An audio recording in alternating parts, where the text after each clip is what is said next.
Oh man, D Will. D Will does this. He draws so much attention, and Amo draws a lot of attention. A lot of times they don't want to help off Amo to help off me. So, my job is just to try to step in and knock him down. I know I haven't really been shooting great from the field, from the three-point line the last few days, but I just feel good tonight. Just didn't hesitate and just take the shots and try to make it. When Gerald goes down, I mean, are you one of the guys that says to himself, I got to step up? Well, I think everybody did. I think everybody was kind of, worried about how Gerald was, because Gerald's such a big emphasis of what we're trying to do and, what we've been doing. And, losing him was, very tough. But I think, not just me, I think a lot of guys wanted to step up and kind of, fill his role and try to replace what he brings to the team.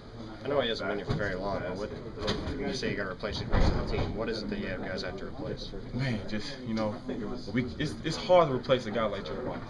It's really, you lose him, then it's like, you really can't do anything. You just have to go to plan B, which is, somebody, going to play defense, is going to, crash off the offense rebounds, just going to do the little things that help us win. And I think that's what he does, and that's what he brings to this team.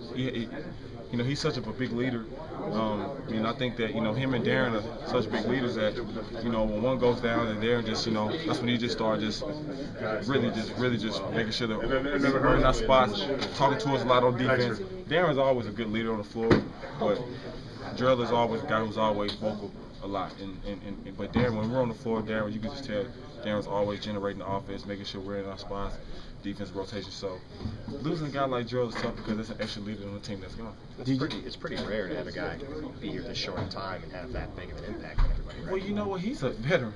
A lot of the guys are young, and we still have veterans on this team are him and D. Steve, and of course you have Deron as a veteran too, but Gerald's been in the trenches, so we're always to a guy like that who's been through it, who's been through it all. So. And he's an outstanding player, so it's always good to have a player like on your team because you'd be willing to listen. Did you guys know that the owner was here? No, I didn't know. Got pretty excited about your dunk in overtime. Yeah. You know stood what? Up. That's pretty good. I didn't even know he was here. So, do you hope to get to meet him at some point? I'm glad. I hope so. I hope I do get to meet him. I mean, this is he is the boss, so I definitely want to meet him. I don't want to go without meeting the boss. That would not be a good thing. But I am very happy that he's here. I can speak a little Russian to him because I played a Russian for 2 years. Did you? So. Oh, that's right. Yeah, I speak a little Russian. He played against Cheska, right? At some point. Yeah, Cheska killed us, so they killed my. Just make sure you mention that. Yeah, I like that. I will. But no, it's good that we got to win for the owner. He's a fantastic owner for the things I've been hearing and things I've been reading about since I've been here.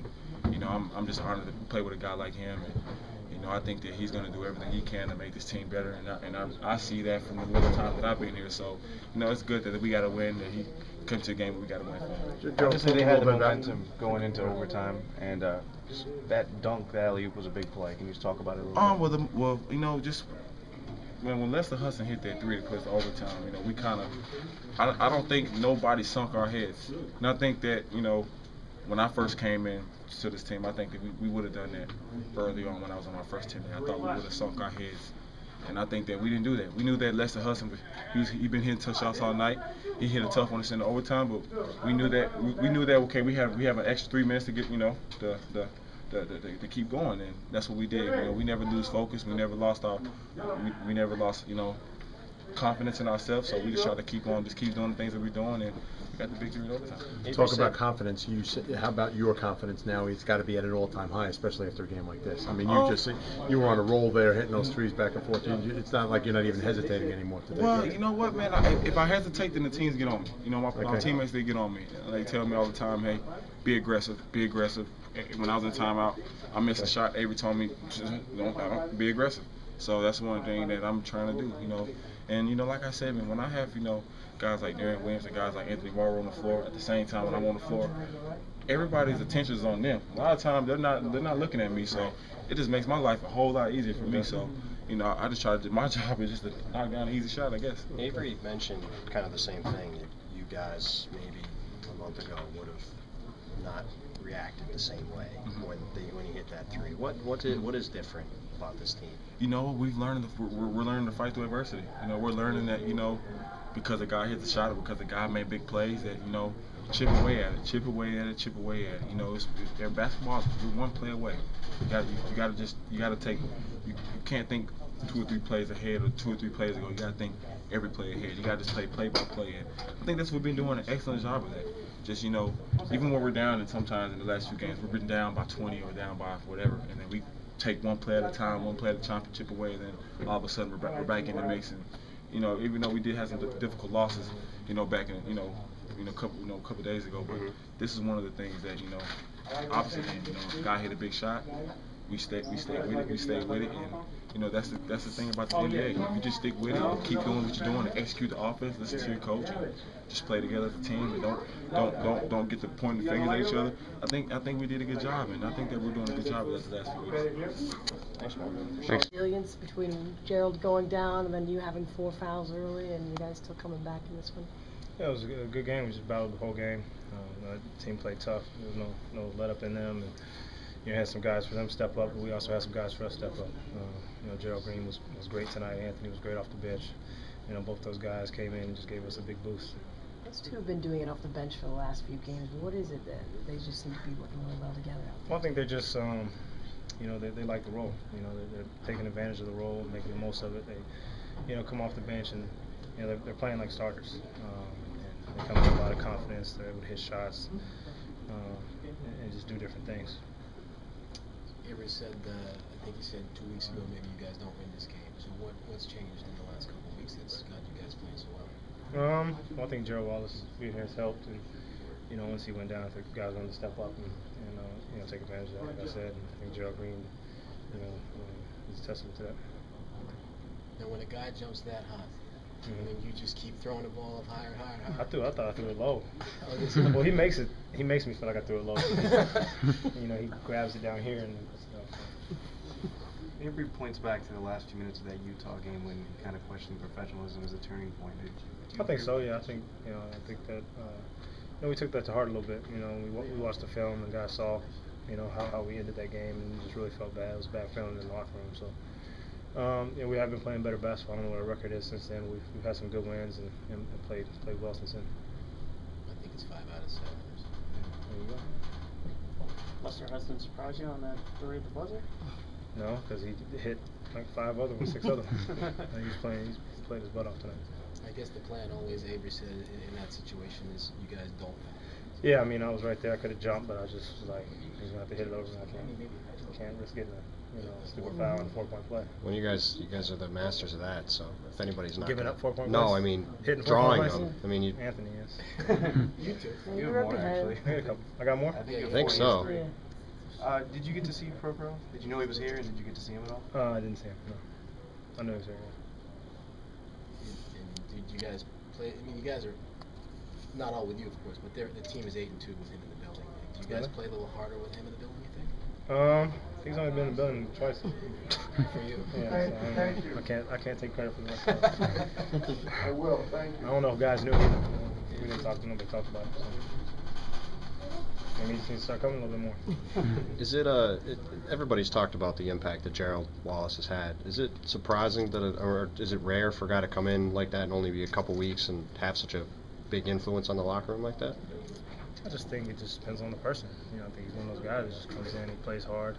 You know, he fits into a lot of systems, really any system, the way he plays, and he can do, you know, a lot of things. He's very versatile on both ends of the floor, and he's been a great leader in the locker room as well.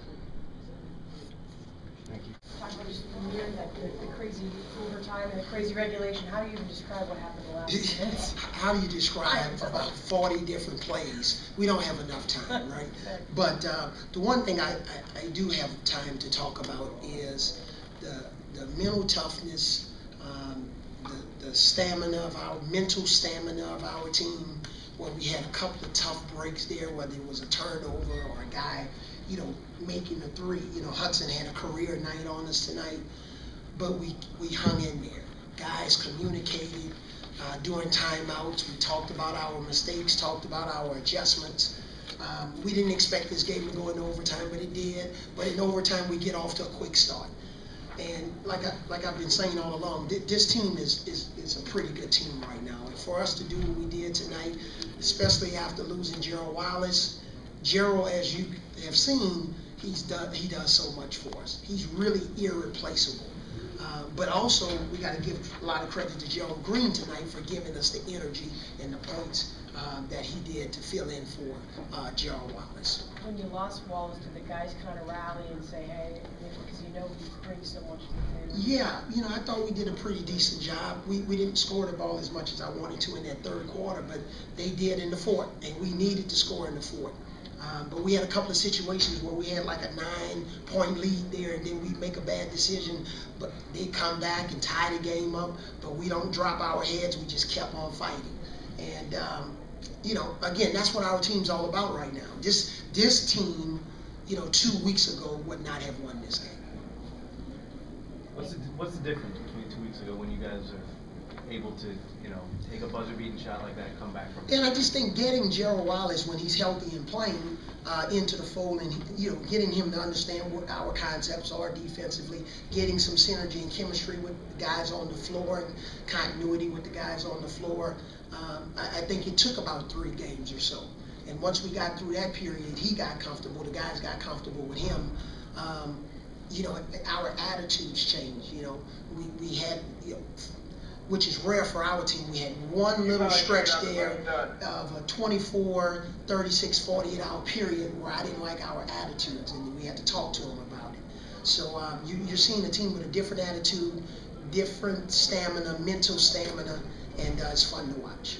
Avery, was there any thought at all, up 3, 9 seconds left to go in regulation, of getting a foul there? And capital N and capital no. No. Okay. And reason being?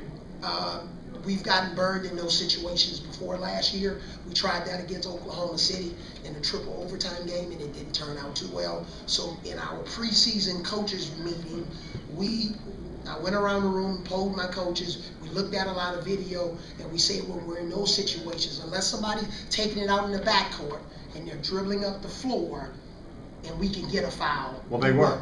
No, if we can get our defense set. If there's a timeout, they're going to bring the ball up the court, full court, then we'll do it. Okay. We couldn't do it on the fly like that. Okay. All right? But our philosophy is not to foul. Avery, you mentioned Gerald Wallace. What can you tell us about his injury and his future? Yeah, right now, Tim and the doctors are, still checking him out, but we think he has some sort of a strained hamstring. And we'll have more information for you when we talk to you in the next day or so. How significant is that? Here's a guy that you said is a crucial part of the team, and then he makes a great offensive play to go get the offensive rebound, and then comes down and gets hurt on the. But I think that's kind of the story of our season. Okay. But the other, even though that's kind of the first 8 chapters of the book, chapters 9 and 10, the team never gives up. They don't quit, and they continue to fight. Okay. Thank you. Thanks.